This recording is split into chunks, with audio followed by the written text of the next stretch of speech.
Hey everybody, my name is Marcus, and in this video I will show you a simple way how you can delete all bookmarks in Google Chrome. So let's start. The first thing you want to do is just be in simple Google Chrome and then just go right top corner to the three dots here and click on Bookmarks and Bookmark Manager.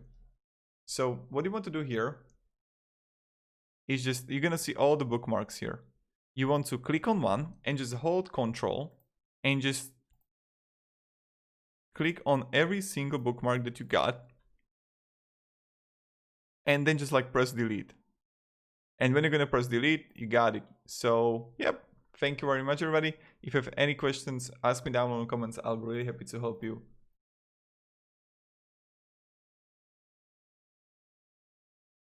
And have a great day and goodbye.